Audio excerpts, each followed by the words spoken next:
Good afternoon.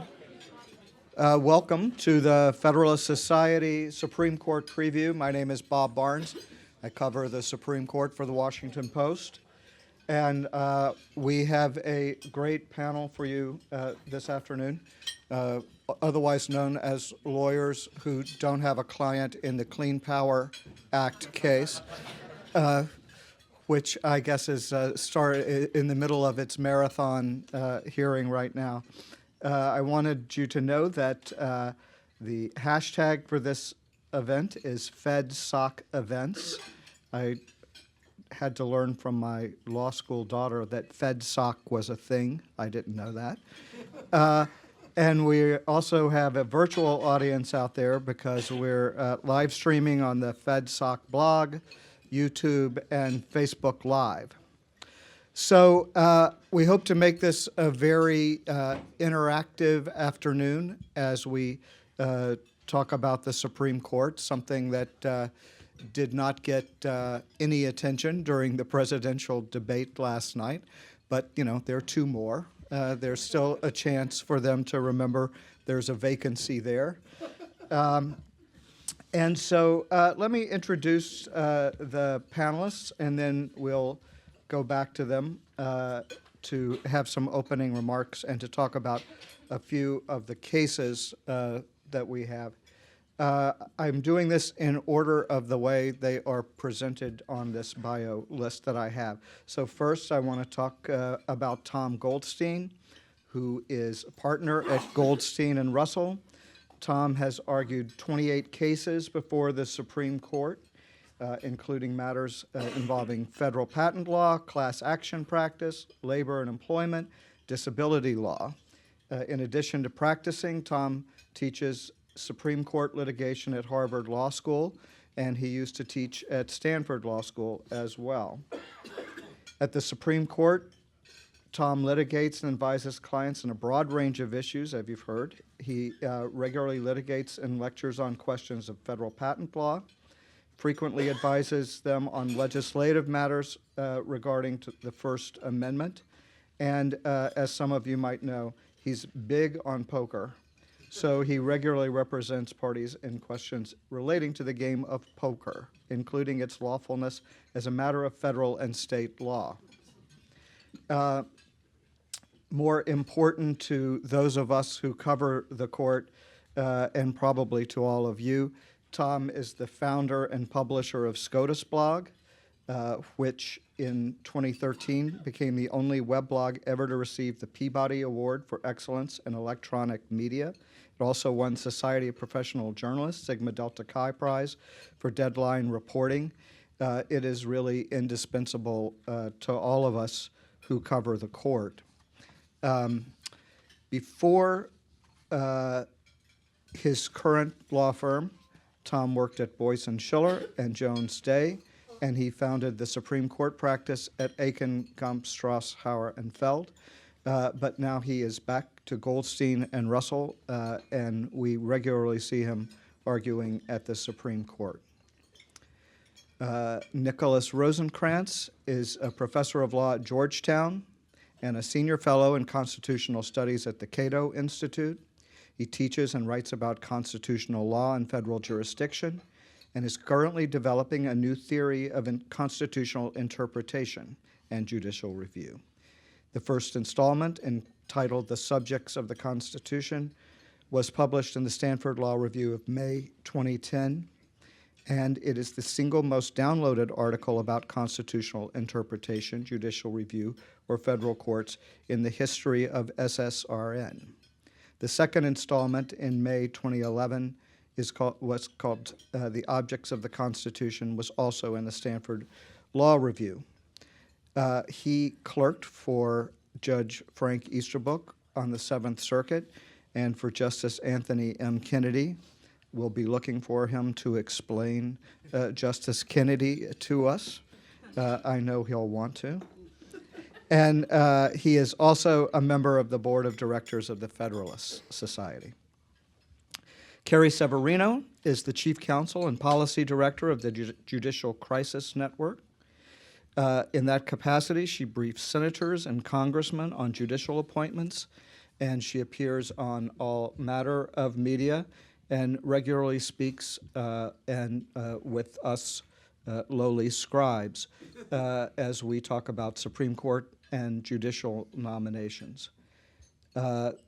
She was previously a law clerk to Justice Clarence Thomas and was also a clerk to Judge David Sentell. She's a graduate of Harvard Law and went to Duke University, the beloved Duke University by all. We also have with us George Terwilliger. He is co-head of the white-collar practice at McGuireWoods. He leads the firm's Strategic Response and Crisis Management Practice Group. As I'm sure you all know, he is a former federal prosecutor in the Department of Justice during 2 administrations. He also was involved in with the Bush-Cheney legal team in the 2000 Florida vote recount and has served as special outside counsel to a Senate committee investigating vote fraud allegations. In his 10 years as a frontline federal prosecutor, he handled hundreds of investigations, trials, and appeals, including in white-collar and national security cases. Ronald Reagan appointed him as a U.S. attorney, and he continued to serve in the Deputy Attorney General and as Acting Attorney General during the George H.W. Bush administration. So, smart people, a lot to learn from them. We're going to get started, and we'll hope to leave plenty of time for your questions. Carrie is going to start us off with a view of the term and also talking about one of the big terms of the case, Trinity Lutheran Church v. Pauley, which was granted last January before Justice Scalia's death and has still not been scheduled by the Supreme Court for oral argument. So Carrie will tell us why that is. I wish I knew. My assumption, so welcome everyone. I think it's an interesting term to be discussing here because, as many of you know, we have fewer cases than usual on the docket with only 8 justices, and you still need 4 votes to grant cert. I suspect that plays into the fact that there's just only 8 people you can garner those 4 votes from. Also, I think the conventional wisdom is that the court is attempting to take cases that aren't hitting as many of the hot-button issues, certainly as the last couple terms have hit, if they can help it. So sometimes they, like the immigration case, I don't know if they could have helped take a case like that. But I think when they have the opportunity, they may be hoping to wait on some of those cases until there is a 9th justice and in the hopes of not having a 4-4 split. That said, last term, even not having that foresight to be able to plan for a non-controversial docket, they did only end up with 4 cases that went 4-4.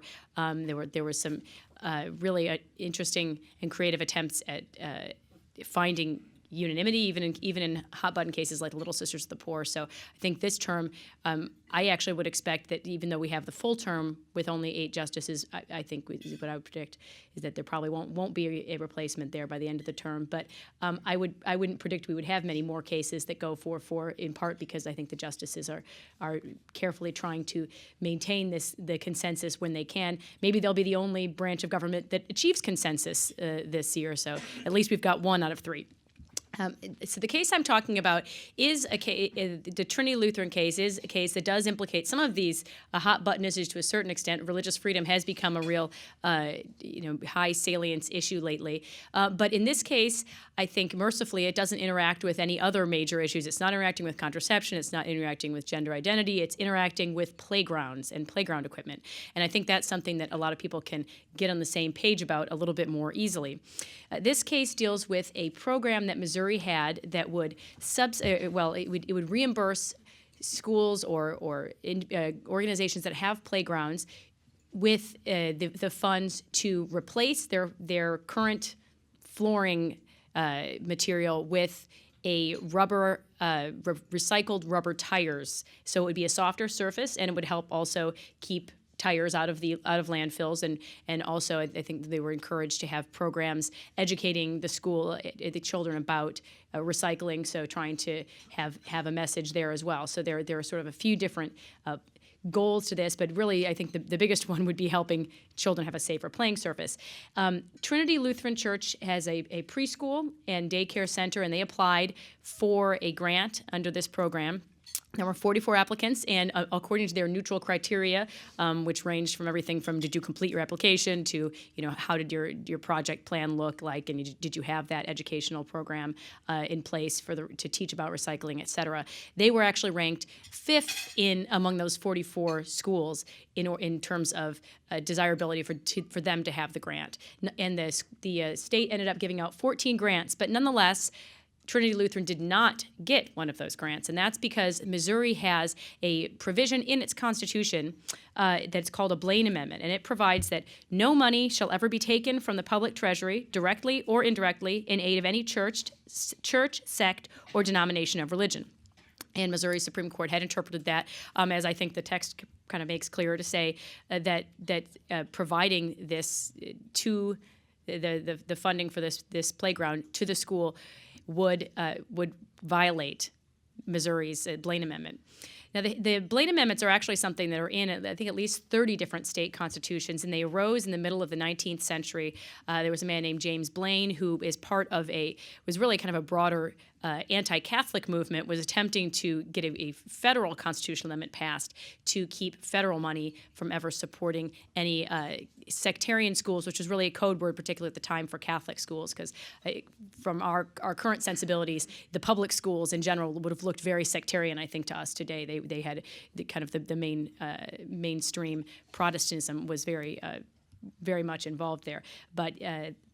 So these amendments did not succeed at the federal level, but they did succeed in many states, in particular Western states that were coming up with their constitutions around that time. So Missouri is one of the states in 1875 that had this provision, and the challenge here is that this creates a situation where a generally acceptable, available public program is not available, specifically because of the religious status of this church. So you've excluded on the basis of religion an organization, and it's clear that under the federal constitutional establishment clause, providing tires in these circumstances would be for the playground would be fine. It doesn't. You're not providing Bibles. You're not providing hymnals. You're not providing anything that actually, religion textbooks, for example. This is something that really is aimed at the safety of the children, and in fact there's many children other than just the school children who are using the playground that people from the surrounding area use it as well. So the question in this case is going to be, the federal establishment clause doesn't mandate it, but does the federal free exercise clause prohibit this level of, I would say, not even merely anti-establishmentarianism, but hostility toward religion in a state constitution? If you took the words to their logical conclusion, you really could imagine that if a state wanted to, they could go so far as to say, well, it says directly or indirectly we cannot aid any church, sect, or denomination of religion. So you could say we're not going to repair the streets and sidewalks in front of any house of worship because it's going to enable people to get to the house of worship. You could refuse to send the fire or the police to houses of worship, even though they might come to the aid of people in the home built next door. You could, as I think is brought up in the briefs, you could say you have HOV availability where you get free if you like on 495 where you get HOV 3+3, and we're not going to give that if it's the church van bringing kids to a church event, but you can get it for all other things. So the extent to which that can be stretched is pretty significant. The Supreme Court in the past has upheld Blaine amendments, at least as applied to, for example, funding seminary education. But I think this question is going to be a really interesting one because it's so divorced from the actual religious practice or education here that I think this may be an opportunity, I hope, to maybe get everyone across the aisle and across the bench on the court this time to be able to say, well, here's a cause for religious freedom that we can all get on the same page at and at least as a kind of lower threshold of what states must do in terms of non-discrimination toward religion. So. Now, that's the most optimistic I've heard anyone be about getting the whole court on the same page. It's been such a depressing year in general. The court, the whole election season, I feel like we've got to have some kind of optimism. Well, it does feel, doesn't it, that the fact that they haven't scheduled this case would indicate that there's some real dissension on the court and that perhaps it needs a ninth justice. Well, that's one theory, is that maybe they're holding off on scheduling the case in the hopes that they will get a ninth justice. That strikes me as a strange strategy, partly because I think it would be, talk about optimism, the idea that they're going to really, even anytime this term, have a ninth justice. If you think, I think that the Senate has been very clear that there's not going to be movement on the Garland nomination in the lame duck. So you have to wait till January to see who's elected, and then they take office, and then they have to nominate someone and get them through the process. Even in time to sit in April, it requires some serious movement. So I think if the Chief Justice is hoping to get a ninth vote sometime soon, they may have to hold the case till next term. So we'll see what happens with that. And I'm not sure how much, practically speaking, how much discussion has really been going on behind the scenes about a case that's not even on the calendar yet. So it may be that whoever is doing the scheduling is making the same kind of slightly more educated guesses than we are making about how the various justices have voted it. But we'll see. Nick is going to talk to us next. We'd love to hear some thoughts about the court in general, but also you're going to talk about a specific case, another one that in the last few years groups have tried to get the court interested in, and that's the issue of takings. Yeah, so thanks. I'm delighted to be here. I'm not sure quite what I'm going to say about the court in general. There's a lot of talk about how the court can't quite really function with 8 justices, and that this moment is somehow a blow to the court's prestige or something. And I think that's a bit overblown. So it's important to remember that the court functions with 8 justices often when there are recusals and things. It's also maybe important to remember that the Judicial Act of 1789 created a Supreme Court of 6, so fewer than 8, and also an even number, and the framers thought that was just fine. So, I'm not actually that worried that there's, 8 justices for this little moment in time. And, of course, I'd like to see a 9th justice confirmed in due time, but I don't think that this is any sort of cause for alarm in that sense. I think the court will survive this moment. So I'm supposed to talk about this case, Murr v. Wisconsin. Everyone keeps hoping that these takings cases are going to bring some clarity to the law. I think, again, this one is not going to. But the story begins in 1960. The Murrs, this family, they purchase a piece of property on the water in Wisconsin, and then they purchase a few years later the parcel next door. For tax reasons, I guess one of them is put in the name of the parents, the other one is put in the name of their little small business, William Murr Plumbing. He's a plumber and has a little business, and so they have these 2 pieces of property and this sort of lakefront property, and then eventually they give them to their children, one in I think 94 and one in 95 or something, 1 year apart. So then the children have both pieces of property, and one of them has a house on it, the other one does not. And the children eventually decide they'd like to sell the one that doesn't have the house on it. And only then do they discover that they can't. They're not allowed to sell that one, and the reason is there's been some intervening changes in zoning laws. And so the zoning now says that a piece of property has to be at least 1 acre in order to develop, and these pieces of property actually are 1.25, but you're supposed to subtract a bunch of things, and so these lots are substandard, apparently, under the new, and this is new circa 1976 zoning laws. But the Murrs were unaware of this. They'd been, enjoying both pieces of property, and now they wanted to sell the second one. And they emphasized in their briefs they'd been thinking of these as 2 separate pieces of property. They'd always had the idea that this was one that they were going to want to sell. But they can't sell it. It turns out it's now substandard because it's too small. And so they can't sell it. It's essentially valueless or almost valueless, they say. The law, so the change in zoning law says that if you have a substandard lot and and you also, the same owner also owns another substandard lot that's next to it, that they merge, so that you can't sell, and then they become a right? These two together would make one standard lot, and then they could sell them together, but they can't sell them separately.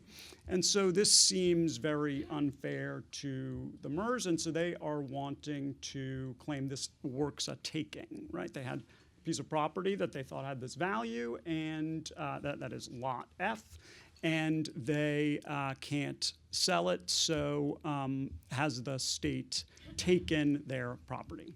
Okay, so this case implicates a line of doctrine called regulatory takings, right? Takings clause forbids taking property for public use except with just compensation.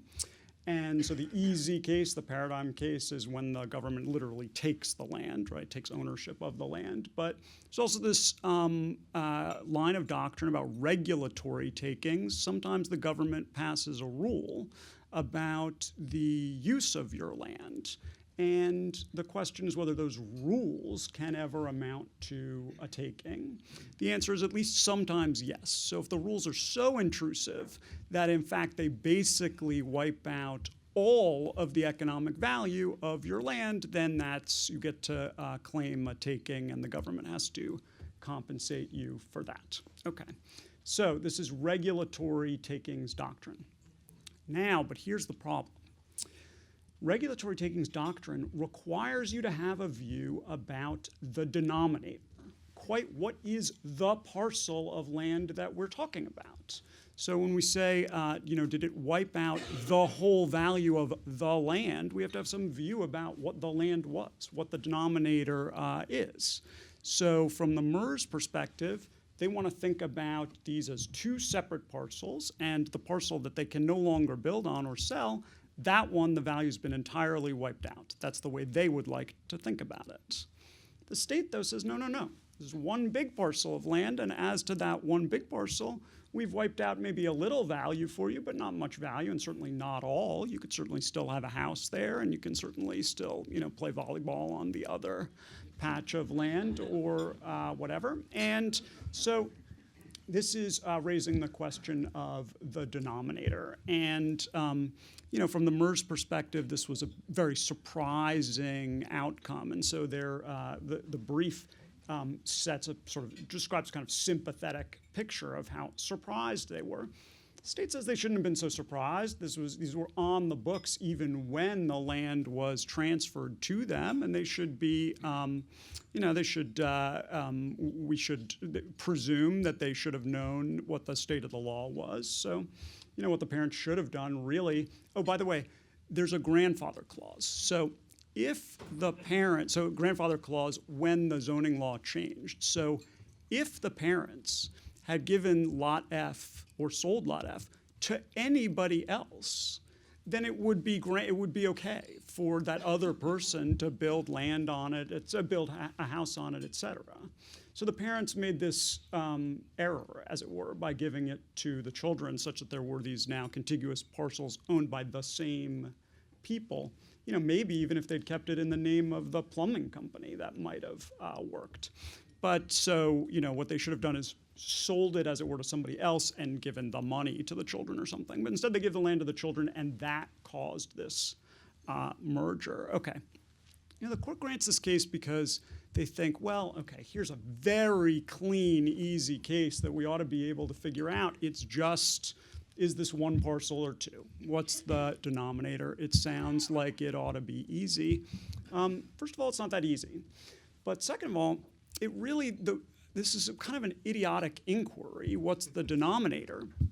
Which we're forced to answer because of earlier idiocy in the doctrine. So the problem is this is binary.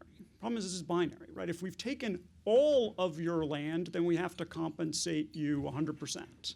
But if we've taken only half of the value of your land, we compensate you 0. And so that's why it really matters what the denominator is, right? If the answer were, when we take 50% of the value, we give you 50% of the money, then it wouldn't matter. It'd be the same answer, and so we wouldn't be having this idiotic denominator question. But because we have this binary rule, we have to figure out what is the parcel of land we're talking about. There's no real in-principle way to answer this. Misha Zeitlin, who was the head of the Georgetown Federalist Society back in the day and is now Solicitor General of Wisconsin, says, yeah, there's not really an in-principle way to answer it, so you should just answer it by reference to state law. And state law says these things have merged, and so that should be the answer for purposes of the takings clause. And I'm afraid that's probably going to win the day. And I'll just tell you, I really enjoyed reading Misha's brief here. He finds time to drop a bunch of totally legally irrelevant footnotes just for sort of flavor. So he gives you a lot of kind of legal history here at the beginning about land use and how these rules developed. He's talking about metes and bounds and things. And he says, footnote 3, in medieval England, the ritual of beating the bounds was of particular importance to defining the boundaries of a parish, manor, or royal forest. These periodical surveys preserved ancient boundaries by, among other methods, requiring young boys to beat a boundary mark with peeled willow wands to impress its location on their memories. To preserve evidence of particular boundaries, the boys themselves were sometimes whipped on the spot in exchange for a fee, it being thought that the impression made on the memory was thus more likely to be lasting. The testimony of boys beaten during these ceremonies was used to settle more than one boundary dispute. Now, I'm sad to say, I read all these briefs, and I found that footnote to be actually the most edifying thing in the case. Well, I know for one, I'm going to use idiotic inquiry when I talk to my editor next, so I appreciate that. I was also thought, when you were talking about the court at the beginning, I was reminded of Justice Ginsburg's remark this summer. No, not that one.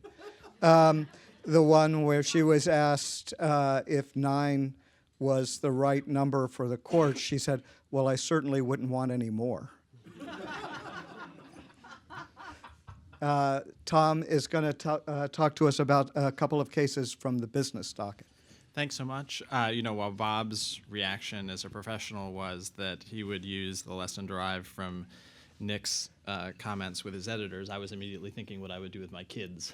Yeah, well, that came into my thoughts too. It's a pleasure to be here. It's always fantastic to be at Federal Society events. I don't know of an organization that has had a more positive impact on discussion and debate about the law over the past quarter century, and so it's always incredibly informative.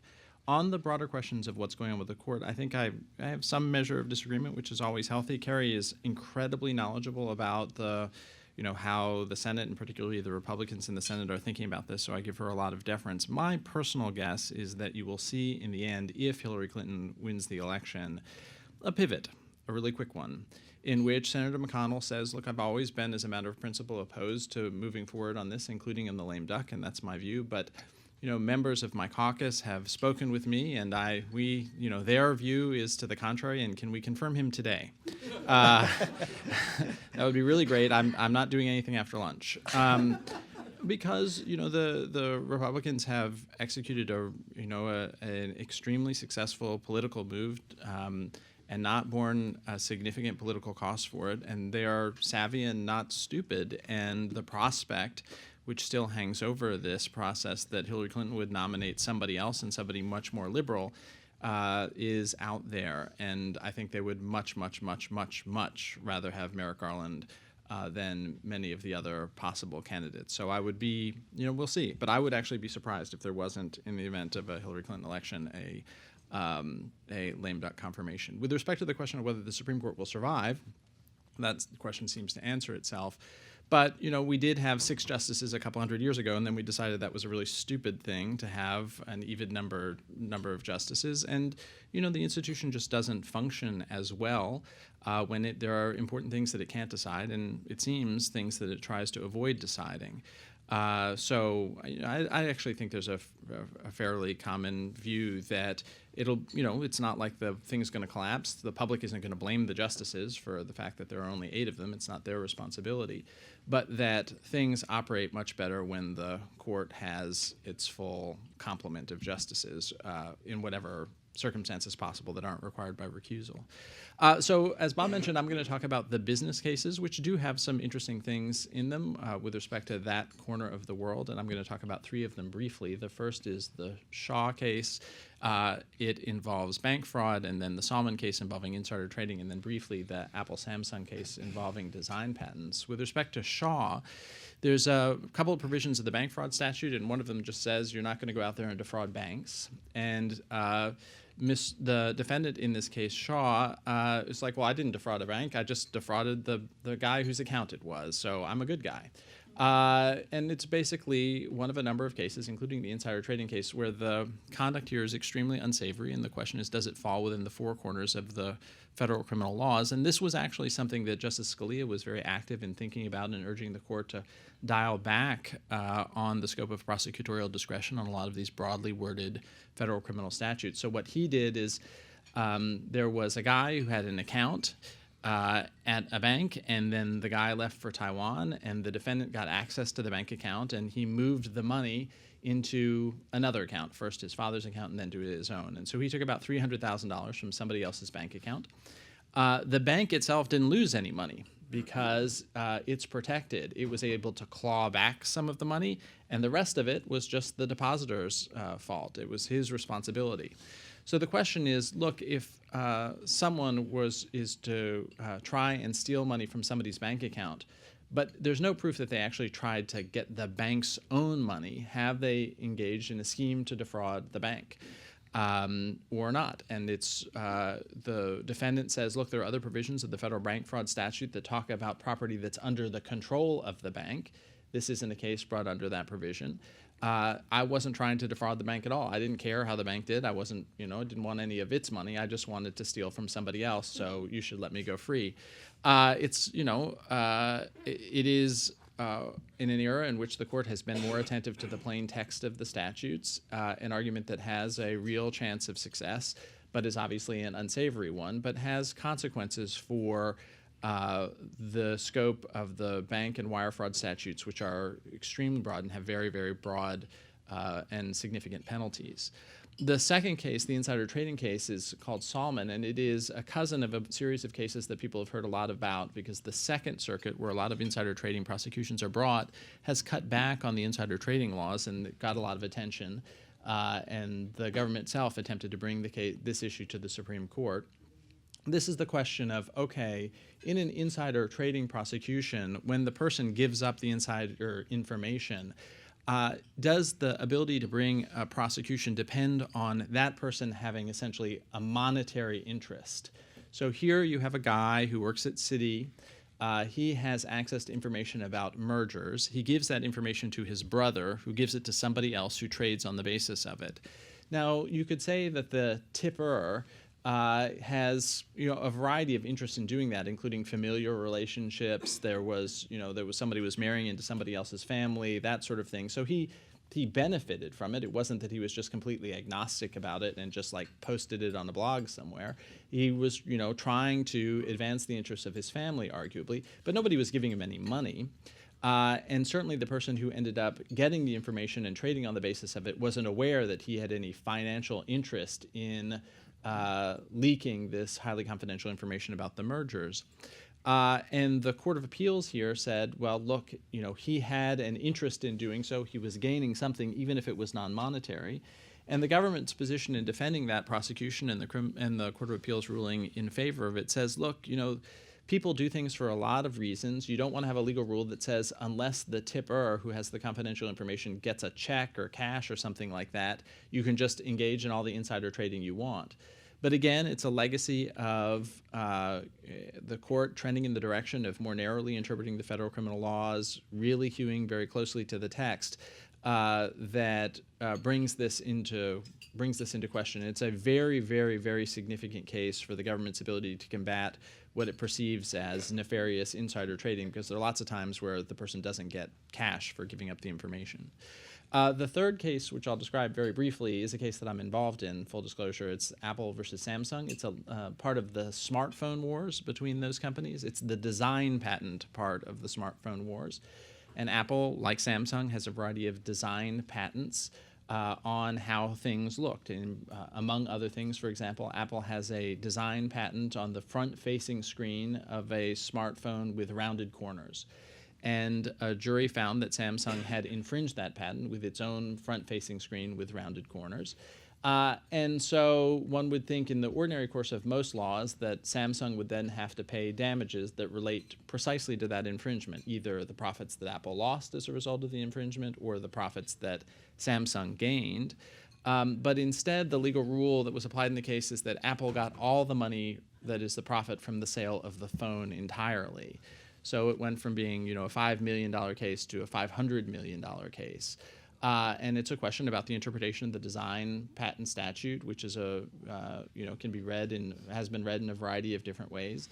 And the purposes behind patent infringement laws, are you trying to really very heavily protect the value of design? Is that what Congress was doing, so that it would apply essentially kind of a nuclear option for damages, so that you would very seriously deter design patent infringement? Or is instead what you're trying to do is compensate the victim of the infringement? And so the court has the ability to pick either of those two views, and there are policy arguments on both sides. But it is most noteworthy for the big number involved, the amount of money, and for the players involved, because Apple and Samsung are obviously fighting about a lot of different things in the context of this technology. But also, design is an increasingly important thing. A lot of things are made by different companies because of how they appear, and consumers are very sensitive to those sorts of things. And so the implications in that sense can be important.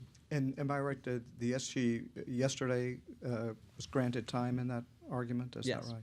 That's right. So George is going to talk to us about a couple of redistricting cases that are at the court. The court more and more is being pulled into these redistricting cases and having to make decisions. The Chief Justice last term at oral argument didn't seem too pleased, but it's one of those that the court has to make some sort of decision on, and he seemed very worried about the court's role in that. Nonetheless, they have two cases, and in a way it seems like these are racial gerrymandering, but it seems like what we're sort of leading up to is the court having to make a decision on partisan gerrymandering. It's hard to separate out the two of those things right now. So George will discuss those cases. Well, thanks, Bob. Listening to Nick read that footnote about medieval practices of marking metes and bounds made me very glad that when I worked as a land surveyor in Charlottesville between college and law school, as conservative as I am, things had progressed to a more humane means of marking boundaries. These are great experts up here. I've regretfully never had the opportunity to argue a case before the court, although I've been around a few that mattered. And when Bob mentioned Bush v. Gore, and the court, I was thinking about a Saturday morning when that infamous motorcade of trucks was on its way to Tallahassee full of ballots about to be counted per the Florida Supreme Court's penultimate decision. I had the pleasure of having a conversation with then Governor Bush about the process of getting a stay, when we might get a stay, how those ballots were not going to start to be counted, and things leaking out about what that count was, and so forth. One of the things that I came away from that experience that I now with a few more years gone by and getting a little older, can appreciate a little bit of cynicism about how the court works sometimes goes a long way. I didn't ask to speak about these redistricting cases, and I did ask to speak about them because I am an expert on redistricting jurisprudence. I'm not. But rather, in the context of these cases, I'd like to speak a little bit about why I think Justice Frankfurter was correct in 1946 when he warned, quote, "Courts ought not to enter the political thicket of redistricting." There's two cases now that are on appeal with the Supreme Court. They came from 3-judge courts, so these do not go through the cert process, but the court notes probable jurisdiction, which they did last June. They're not yet set for argument, although they're on the docket for this term. And as Bob mentioned, both of them center on claims of racial gerrymandering in violation, allegedly in violation of the Equal Protection Clause. And just if you, we don't have time, and nor do I have the expertise to go into this in great depth, but in essence, the difference between a racial gerrymander in the jurisprudence and a partisan gerrymander has to do with why the state legislature, which has constitutional responsibility for federal redistricting, why they did what they did. The first case is McGuire versus Harris, which involves 2 infamous congressional districts in North Carolina that have been the subject of no less than 4 prior Supreme Court decisions. The second case is Bethune-Hill versus Virginia State Board of Elections, in which 12 state legislative districts were challenged as racially gerrymandered, and the court, the 3-judge court, found that one of them, in fact, was, and therefore violated the clause. Both of these raise factual questions of whether, and this is the test, race was a predominant factor in the state legislature's action.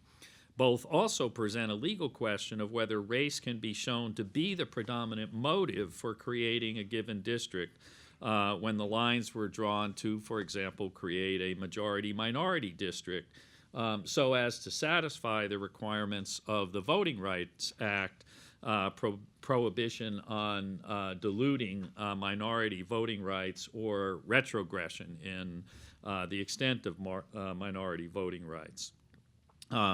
It's important to also keep in mind that a consideration recognized by the courts under the Voting Rights Act is not just protecting access by minorities to the franchise, but rather ensuring that minority groups are not intentionally denied the opportunity to elect candidates of their choice. I think trying to explain the jurisprudence of racial gerrymandering is an exercise in trying to explain the inexplicable, but I'll give it a shot. The explanation that I found sort of most enlightening comes not from me, but from some commentators who have described the Goldilocks rule. Too much racial motive in setting the size and shape and content of districts can be an equal protection violation. Too little consideration of impact on minority voting rights can cause Voting Rights Act violations to occur. So just the right amount of racial consciousness on the part of the legislature equals a win in deference to the state legislature's constitutional role. This and other aspects of the jurisprudence might be characterized as presenting a muddle of confusion in the middle of Justice Frankfurter's thicket. And he was right that it is a thicket because look at what is happening when legislatures address these redistricting questions. They're making political choices. Those choices are made by political operatives, politicians, and they're made to obtain political advantage. So what should we expect but a thicket of political issues? The jurisprudence, in fact, is very fact-dependent. It seems that legislatures and politicians now have learned the game. and they create a record that's designed to withstand scrutiny, particularly on the partisan side, and I'll come back to that in a minute. I've actually, in looking into this, I was moved to think that if the late George Carlin were to reappear as a legal commentator, he might say something like, "Wow, this is really confusing stuff, man," or perhaps some other word. The well-respected Georgetown Law School Supreme Court Institute has said of these cases in this term, quote, "They offer the court the opportunity to clarify the nature of racial gerrymandering claims." I would respectfully say of this 4-4 court in those cases, good luck. It's equally unlikely, I think, to address a question that Bob at least alluded to see how this 8-member court will take on the political gerrymandering issue, which is even more complicated. It does not seem in this jurisprudence that there is even a consensus on the court as to what constitutional analytic framework that question might even belong. And we could get into this in more depth, and I'll probably get in over my head. But Justice Kennedy has more recently raised the issue of whether, there's a First Amendment aspect to this. This has been looked at in a number of different constitutional contexts in the past, and there's even, I think, a lack of clarity as to whether this is a question of individual rights versus some other kinds of rights when it comes to the way districts are arranged. So I'll close with this observation. Judicial tolerance, rather, of political gerrymandering allows it to be used now as a defense against allegations of racial gerrymandering. In other words, when a racial gerrymandering case like these two comes up, the defense is, oh no, that we're not doing this with any racial motivation or of any sort. I mean, race, we're taking it into account because we must under the Voting Rights Act, but the real reason we're doing this is for political advantage, and a record is made to that effect. It seems clear that safe districts are not only the holy grail of operatives of all political stripe, but also are now irreversibly blessed by the redistricting jurisprudence. So what does that level of acceptance of political gerrymandering do to our body politic?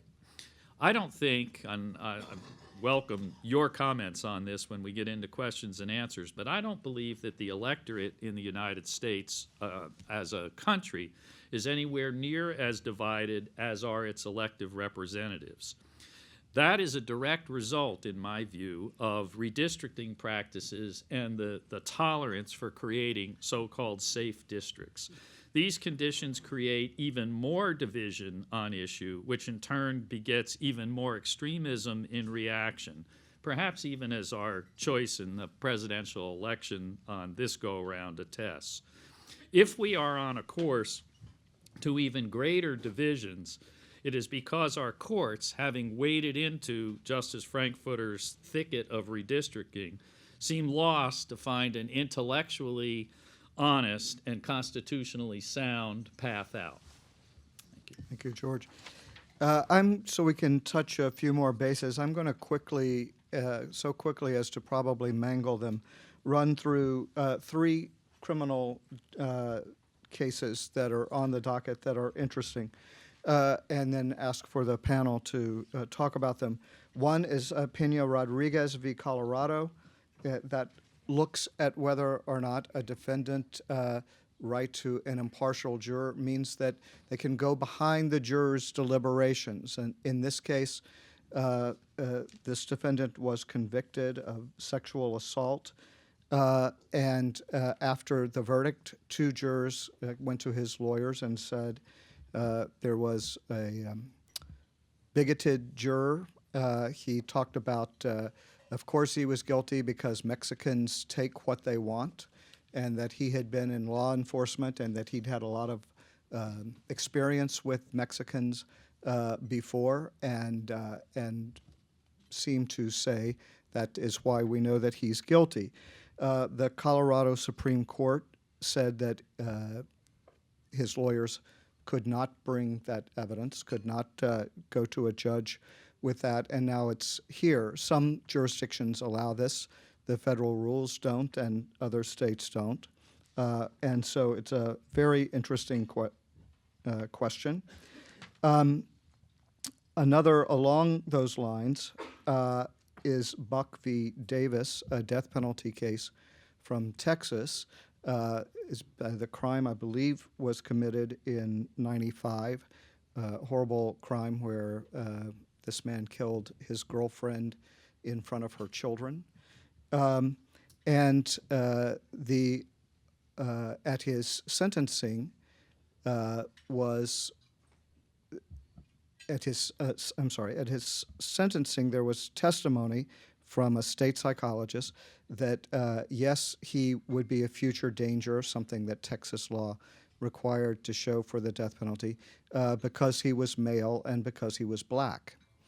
There were a number of these cases that all went down. They all got new trials except for this one case. And so it is now at the court on a procedural question, but the issue behind it is what makes it so interesting. And then there is Moore v. Texas, which I think Nick is interested in and will tell us about. And then if anyone has remarks on any of those cases, we'd love to hear them. Sure. So Moore v. Texas is also a death penalty case, and it concerns the execution of the potential execution of someone who claims to be retarded. So this case is of interest to me because this is building on a case that was decided when I was clerking at the court called Atkins. So in Atkins, the court held that it violates the Cruel and Unusual Punishments Clause to execute a mentally retarded person. And this case concerns the definition, quite who counts, quite who is mentally retarded. Now, I can tell you that, I think without telling tales out of school, I think I can say at least I was aware, I think many were aware, that this was going to be a problem, right? This was going to come up when we were considering Atkins. So, the Cruel and Unusual Punishments Clause paradigmatically probably was intended to forbid certain kinds of punishments, like, being drawn and quartered or something. But the court has gone down this road of saying that executing certain categories of people is cruel and unusual, even though it wouldn't be cruel and unusual for other categories. So in Atkins, they said executing retarded people was cruel and unusual, but didn't quite define the term. Now, why? It just would have seemed odd, would have felt strange in a way to say, you can't execute anyone with an IQ under 70, or someone who's mentally retarded as defined by the DSM-4 or something. And the reason is, that just doesn't feel like a constitutional rule. That feels legislative. Right? It sort of sounds legislative. Very odd to think that somehow the Eighth Amendment incorporates the DSM-4 or something like that. So the court, instead of saying that, said, the states have discretion to have a certain amount of discretion to figure out quite who counts as retarded and who doesn't. And now the claim in Texas is that Texas is not doing it right. They're looking at a kind of older standard, and science has moved on, and so they should be looking at the DSM-5 or whatever, and should have updated their standards. So this is a sort of problem that the court created in 2002, which is now coming home to roost here. And a very unusual rule the Texas court has come up with from of mice and men, the Linney rule, and which seems like an odd rule to have in place as well, a fictional character. Any thoughts on any of these cases from the panel? talk about the jury deliberation case for a moment. The court has, for a long time, sort of adhered very closely to the so-called no impeachment rule. A jury verdict deserves finality. That's it. We're not going to go behind that verdict and start looking at imperfections in that part of the criminal process. There's obviously very good reasons for that rule, very good practical reasons. If we were to open up that part of the process to allegations of error, first of all, anyone who has been a trial lawyer or been around trials know juries do a lot of crazy things. If the door were opened to getting into that, lawyers would be bound to try to investigate what took place in the jury room and look for those kinds of mistakes. And the objective of finality would quickly be lost. On the other side of that, though, and this case brings it up, where facts do come out that the imperfection is so egregious that you almost look at it and in that you know it when I see it category can say, this person did not get a fair trial on account of something that did happen in that process. What do you do? The court has, over time, basically adhered to the notion that there are other safeguards than going behind a jury verdict that are designed to catch these kinds of things and fix them, either in the trial process itself or by some other means. But when that hasn't happened and you have this, will the court sort of stay with the rule, with the no impeachment rule, and leave it? I think this is going to be a very, very close one, particularly given the current makeup of the court. My own view is that as harsh as it may be, it's a lot like habeas jurisdiction. If there is any exception, it will have to be an extremely narrow one with a very, very high threshold. Tom, Carrie?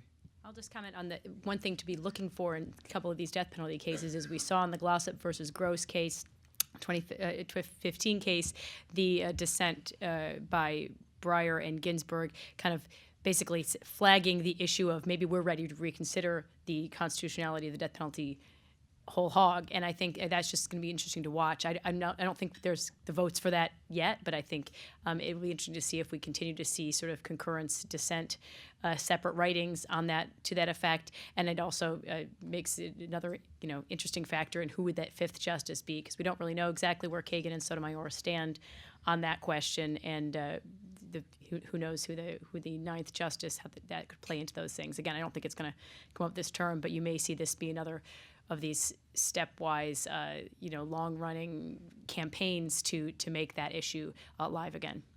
Tom? Well, I think the two cases are very interesting for what they will tell us about whether the past, we were past the high water mark for the court's desire to impose procedural restrictions on collaterally attacking death sentences or other criminal convictions. These are cases where the court has become more and more aware of problems involving race in the criminal law, and the idea that jurors could well be biased, or that this guy's own defense lawyer put in an expert report that said that African Americans are more likely to be dangerous, which is not a good strategy. I'm not a former prosecutor, but I would love to have defense counsel doing that.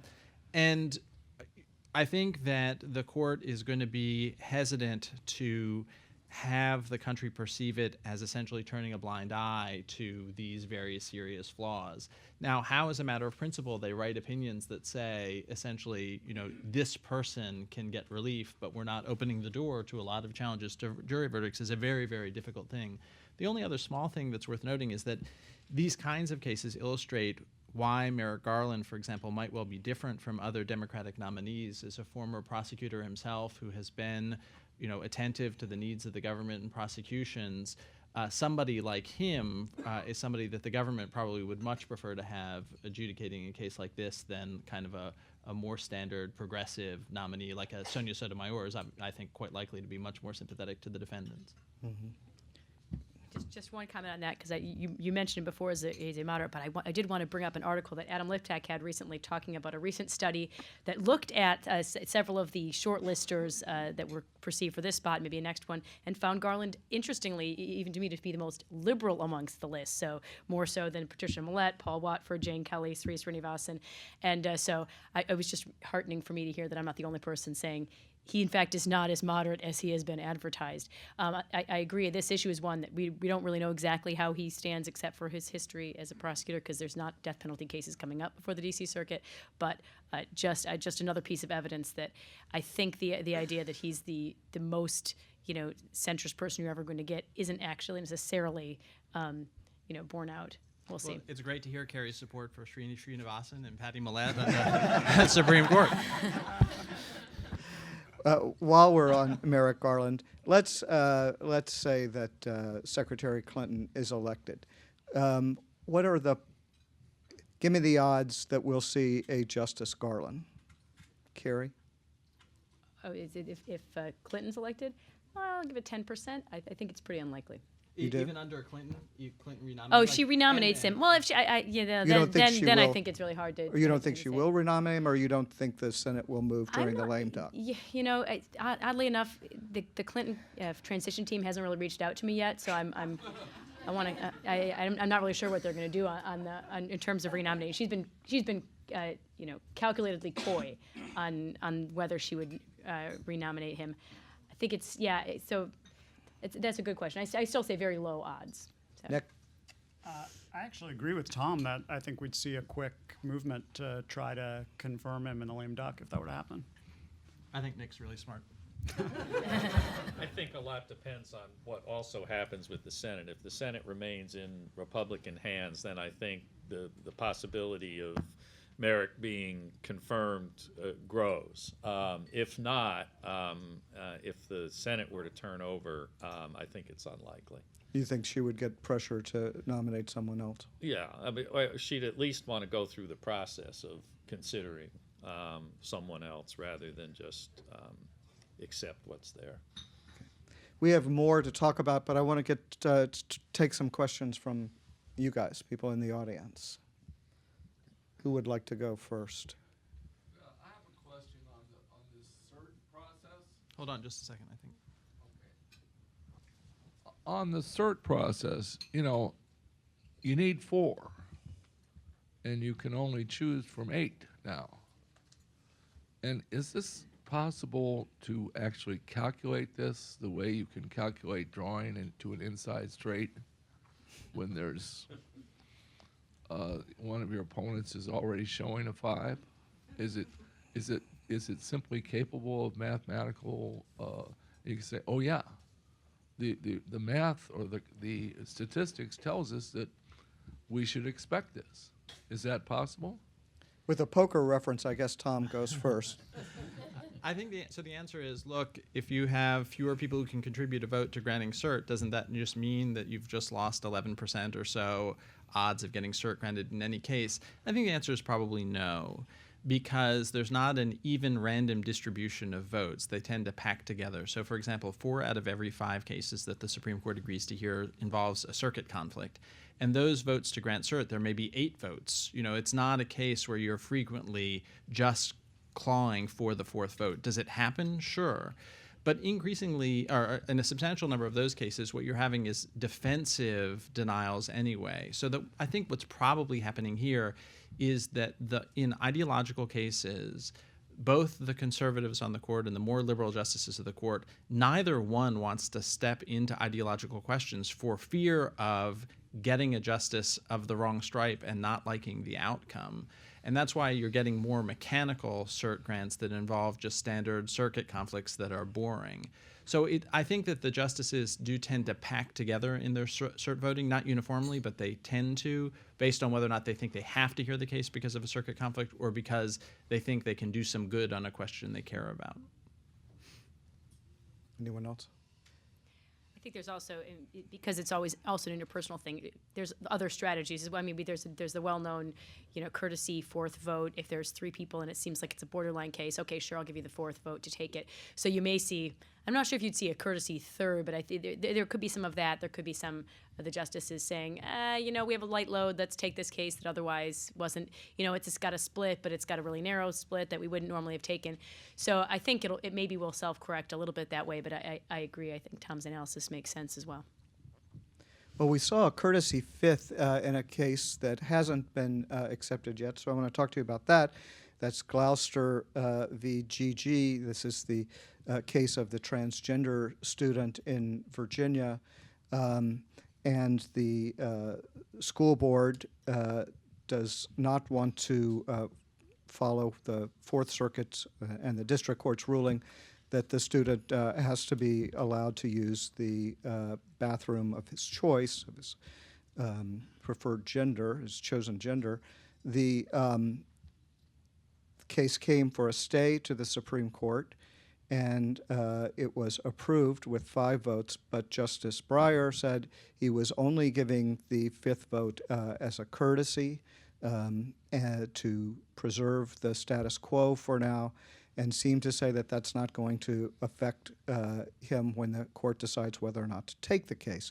Now, there would already be 4 votes, it appears, from that vote to take that case, but would they really want to take a case in which it was going to be, they knew it would be tied 4-4?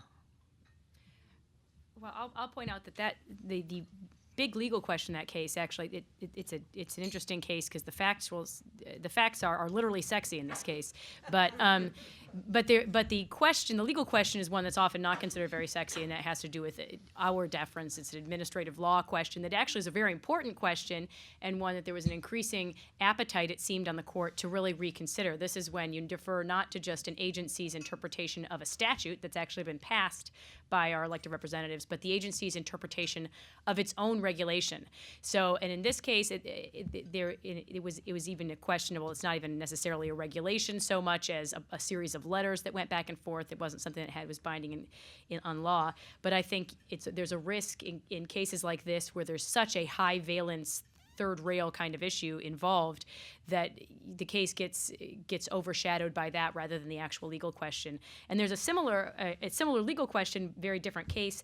Also, it's Hyosung DNP, and I think one of your partners is on the brief in that case, which is significantly less sexy in the facts, but actually presents another very interesting our deference issue in that case, where you're deferring to their litigation position on what their regulation should mean. So I think that raises some of the really important questions without having maybe the conflating variables of all of the social issue. But as far as I know, that one's not quite ready to be considered yet. I don't think they've had the response in yet. So it'll be interesting to see if they maybe want to hold this over, and then if they want to look at it might make, if they're hoping to avoid the high salience questions of gender identity, et cetera, maybe they could take a less prominent case that addresses the same question, then they could simply hold that one.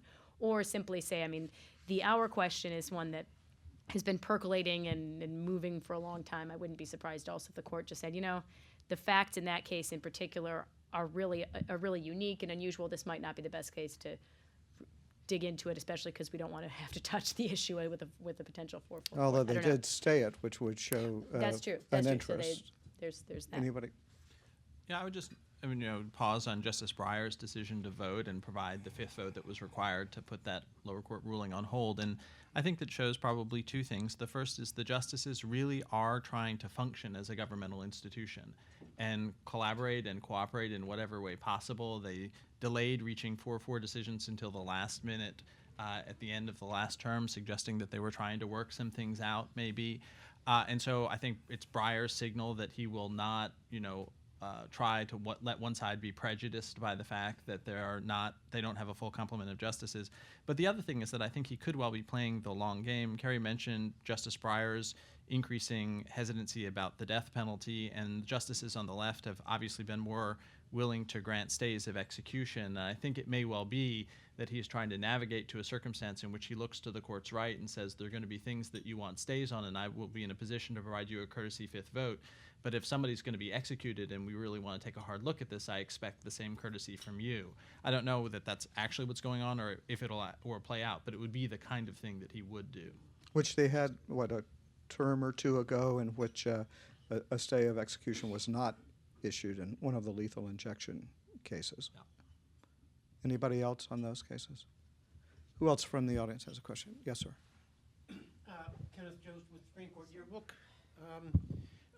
As long as they're still on the cert process, I looked it up and was reminded that last year at this time, on the last Thursday before the first Monday, they issued 13 cert grants in one day.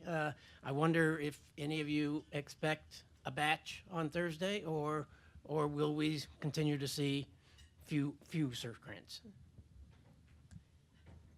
Well, they've had their long conference where all of the cert petitions backed up from the summer while they're all off gallivanting in Europe, et cetera, or on their bus touring the country. In the case of Justice Thomas, they get heard this week at the end of September, and then so this is why we see a big jump when they announce the results of that conference. So I expect we will see a big jump. It'll be interesting to see how big that is if they get back on to a similar to their previous pace. I don't know, but we'll see a jump. Yeah, I don't expect any of them to cause our hearts to go aflutter. But I can tell you from my own personal practice that there are plenty of important, boring questions out there that I think they'll be able to find some things they can love. Yeah, it's important to remember that there are 8,000 cert petitions, right? And also that the court in the 1980s used to hear 150 cases, and now they're hearing 80. So they can, they really do get to pick and choose, and they can create from these 8,000 cert petitions, they can create a docket of 80 or a docket of 150 or a docket of 40. I mean, they have so much to choose from that they can really do what they want. Next to Kit.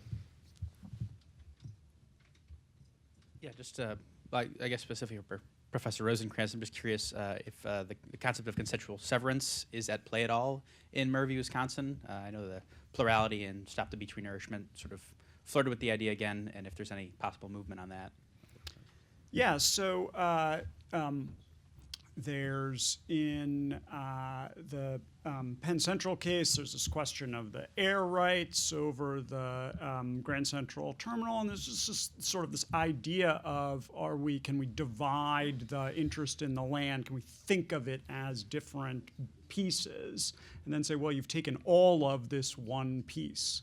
But to me, this is just these are just sort of the flip side of the same coin, as it were. I mean, we can arbitrarily decide on the denominator being just the air rights, or the air rights plus all the other rights in that parcel, or that parcel plus the parcel next door, or every parcel you own worldwide. I mean, the denominator could be any of those things theoretically, and I don't think there's an in-principle answer to this. So it's kind of an unsatisfying inquiry, really. Anyone? Yes. A follow-up question for Professor Rosenkranz in regards to the Murr case. When it comes to expanding those sort of denominators as to what can be considered under Lucas takings, do you think that the court would allow that to really expand, especially given the potential implications on agribusiness and farmers around the United States who could be impacted by the decision? Right. So, so just to clarify, the bigger the denominator, the less likely to find a taking, right? So if the denominator is big, then you'd say the regulation only took a small fraction of your property, and so we're not going to count it as a taking. If the denominator is smaller, then the odds are better that for your takings claim.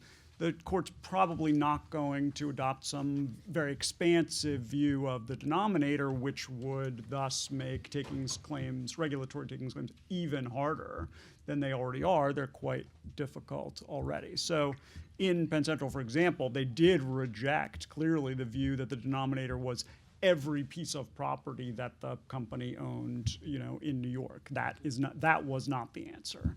And so whether the answer is this property plus the one next door, that's the kind of small question here. But I don't think you're going to see a kind of dramatic shift or even dramatic clarity in either direction.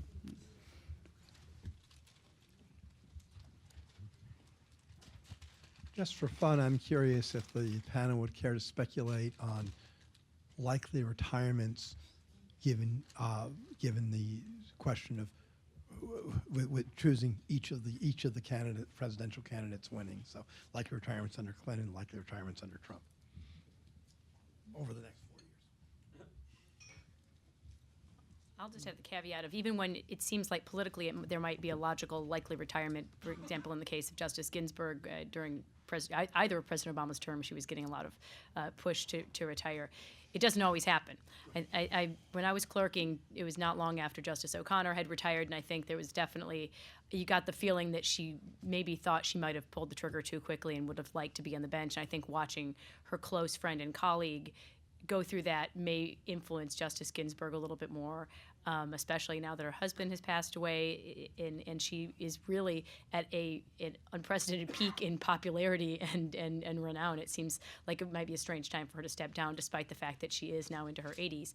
So I think we have to be, from the outside it's very easy to game out, it might make sense for her or even Breyer to step down if Clinton wins, and I don't know what Kennedy would do in terms of, you may know more, if he'd feel like he ought to step down during a Republican versus a Democratic president. But I think it's easier for us to game out than it would be for that person to actually make the call to say, you know what, I've had this amazing career and now I'm done. I think that's probably a hard decision for anyone to take, even when it strategically might make sense. Yeah, these are very sort of personal, idiosyncratic decisions. But so 2 of the justices will be, at the end of the next presidential term, would be 82, and 1 will be 87. So as a sort of actuarial matter, there could easily be another vacancy for whatever reason, or several could happen. Yeah, I think that probably the perspective of each of the justices is now very widely accepted, that you retire under an ideologically sympathetic president because you think that president is most likely to appoint someone who has a solid view of the law. There's nothing improper about that. I would say that the puzzle of what Justice Kennedy will do is the one that interests me the most. You have a justice who, even in the era of Justice O'Connor, nonetheless played an ideologically central role on the court. And now plays an unbelievably significant role on the court. And if a Democratic nominee comes on and pulls the court materially to the left, that could change. And in particular, if a second Democratic nominee, were to kind of reinforce that was going to be true for a long time, Justice Kennedy has a role in American public intellectual life that I think he probably could foresee doing something else if he thought that his influence on the court was going to be relatively minimal because of the ideological shift of the court. So I think he would at least think about it because he, cares a lot about democracy and likes giving a lot of speeches and talking about the nature of the law and the like. I still think that he, obviously loves the job, is operating at a very high level, but I would be less surprised to see him leave under a Democratic administration than I would have been to see, for example, a Justice Ginsburg or Breyer leave under a Republican one. George? My only observation would be that, and I'm not sure this will make any difference to those individuals because they are very individualized decisions, but I would think if, for example, there's a President Clinton, second President Clinton, there will be a tremendous amount of political pressure to allow her to name younger people to the court for a much more lasting influence. Whether or not that'll have any effect, I don't have any insight. Well, I think it's interesting, too, to keep in mind that if there is a President Clinton and another Democratic appointee to the court, that Justice Ginsburg, for the first time, would be the senior justice in a majority rather than in a minority, with the ability to assign decisions when someone else not senior to her is there. And so, I think she would be reluctant to give that up very quickly. On the other hand, if I believe 2 years from now will be even harder for Democrats to retain a Senate majority, and so that would factor into what kind of nominee President Clinton could put up. Anyone else? Can I ask each of you, what, if any, We use microphones, you know. Yeah, I know. Okay. What can I ask each of you? There, you know, we've all played the parlor game of what a fifth liberal or quasi-liberal justice would mean for the chief. And but I wonder if you think it really would change his views. I mean, we always write about him as having the long game in mind. So then what would be his long game? And I'd like each of you to opine on this. Well, I mean, if Garland or a similarly liberal justice were confirmed to the court, you would go from it. I think regardless of what happens, it's gonna be really interesting, because you would see, for the first time in many decades, a really solid 5-justice liberal coalition on the court. And we see already that the 5 liberal justices vote very consistently together, much more so than the conservative justices and or Justice Kennedy. And so it's interesting it'll be interesting to see, because that really most of the chief's perceived influence has been in trying to bring those two together. Sometimes even playing the swing vote in cases, and I think his ability to do that would be obviously fairly minimal. It could, I think some speculate it would be less the Roberts Court and more the Ginsburg Court, if that's going to happen. And I think all of the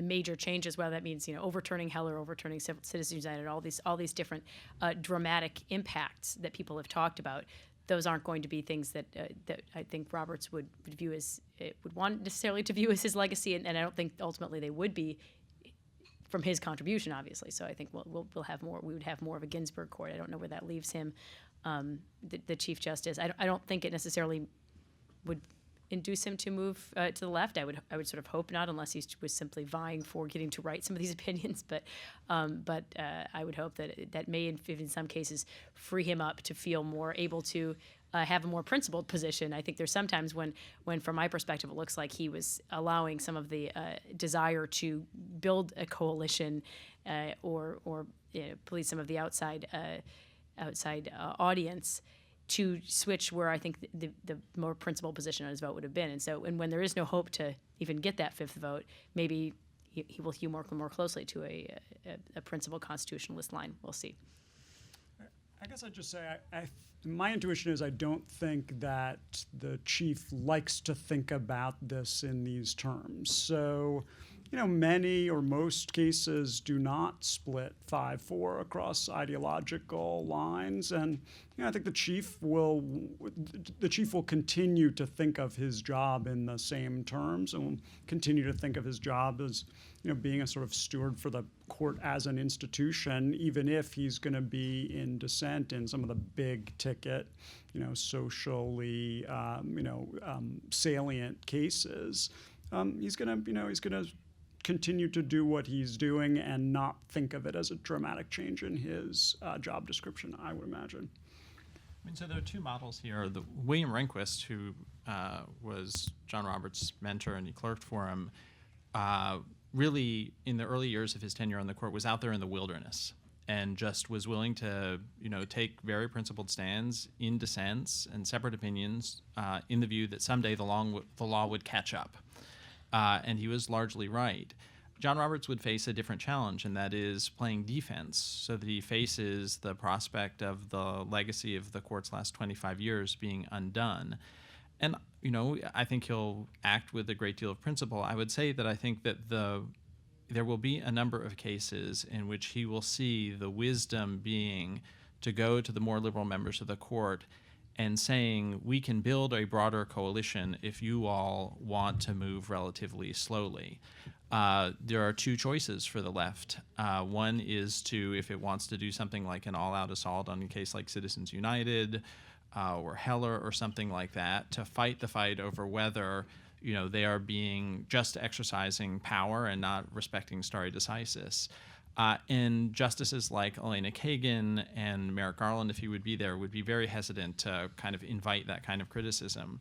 And I think would be susceptible to an approach that says we can resolve case X on a narrow ground that you're inclined to, and we can avoid having just an ideological 5-4 split. And so I think you would see cases like that, so that he would slow down the reversal of a lot of conservative developments in the law strategically, is my guess. I think it's a really profound question, Nina, and one that's very difficult to answer until you know what the makeup. Is it Merrick Garland or is it somebody much more progressive or liberal? Carrie explains there aren't such people. Well, maybe. But I do think, it's hard for me to answer that question because, I know John and I worked with him and I have a lot of admiration for him. And as disappointed as I might be in some positions he's taken in some cases. I think John, and I think Tom really hit it, John will put the institutional interests of the court ahead of almost anything, followed probably fairly closely by his natural and understandable and not, I don't say this in a negative way, interest in his own legacy as the Chief Justice. And I think the effect of that would be seeking in as many cases as possible perhaps a middle ground that takes him and maybe one of his conservative colleagues to a position that they might otherwise not want to be, but in the interest of maintaining some consistency in the court's jurisprudence on some of these really hot-button issues, and thus, as Tom said, slowing the process down. I think that's John's personality and his approach to work would lead him someplace close to that. Another question? Well, let me ask, we all have a sense that the court perhaps is not taking some controversial cases or sort of avoiding some that they think that they might be split on. But I think it's a little hard to point to specific cases that we think that they haven't taken because they are split. Does anyone have thoughts on that? The only one that comes to mind right off the top of my head is the Stormins case. That was the Washington State Conscience Clause case. Had to do with 49 states have the ability, if you're a pharmacist, to refrain from filling a certain prescription if you feel morally opposed to it, and you can refer them to another pharmacist to do so or another pharmacy to do so. And in the case of Washington State, through a very kind of almost explicitly intentional process, this law was changed, and the members of the Board of Pharmacy were even changed in order to achieve eliminating that conscience protection. And in this case, it was the pharmacy involved, the Stormins pharmacy, where within 5 minutes there were something like 30 other pharmacies who could have filled the prescription. In this case, it was for Plan B. So the pharmacist there was opposed to contraceptives that can work as abortifacients in this case after intercourse. So.